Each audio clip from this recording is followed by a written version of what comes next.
Depuis 20 ans, la licence Pro MID forme au métier d'expert énergétique des bâtiments.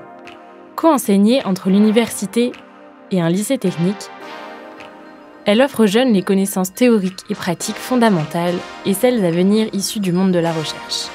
De nombreux professionnels viennent partager leur expérience ou faire travailler ensemble les jeunes sur des cas pratiques. Donc il y a une première raison, c'est d'un point de vue pédagogique.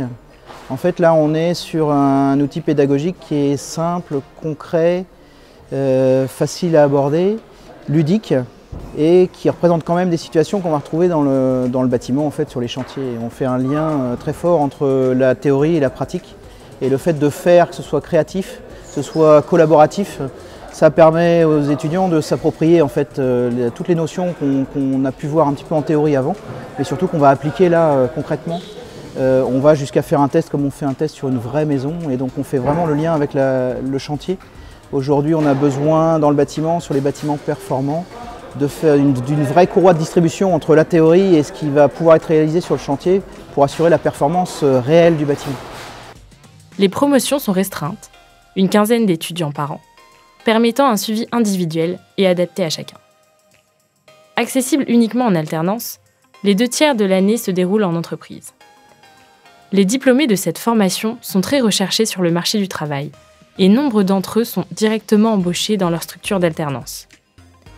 Certains deviennent même chefs d'entreprise et s'investissent encore auprès des nouvelles promotions. Alors les apprentis sont très intéressants à plusieurs niveaux. La première façon où pour nous on y voit un intérêt, c'est que c'est quelqu'un qui va rester un an, un peu plus d'1 an avec nous, qu'on va pouvoir former comme on a envie et comme il le souhaite. Et en fait c'est un échange très enrichissant des deux parties. Et en plus un apprenti pour nous, c'est quelqu'un qui va apprendre tout au long de l'année. Contrairement à un stage où ils viennent 6 mois chez nous et puis après ça s'arrête, donc ils n'ont pas de période en cours. Là, on vient toujours enrichir les connaissances qu'il a théoriques, vient les mettre en application.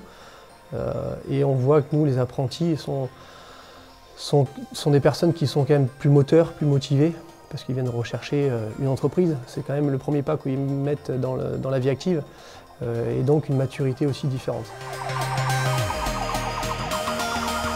Alors c'est vrai que le métier du bâtiment, de l'énergie, on entend beaucoup parler de rénovation, de la RE 2020, etc. etc.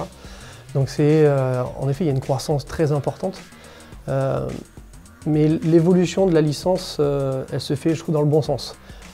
Si je prends un exemple, en dessin, on était sur un logiciel qui maintenant commence à être un peu vétuste. Et ils sont passés au nouveau logiciel presque au même moment que les bureaux d'études. Donc il y a vraiment une évolution constante de la formation. Non, pour moi, il faut que ça continue comme ça, parce que l'énorme avantage de cette licence, c'est qu'il y a beaucoup d'intervenants professionnels. Donc ça permet de mettre de l'applicatif et pas que de la théorie. Et c'est vraiment intéressant pour cette formation en tout cas.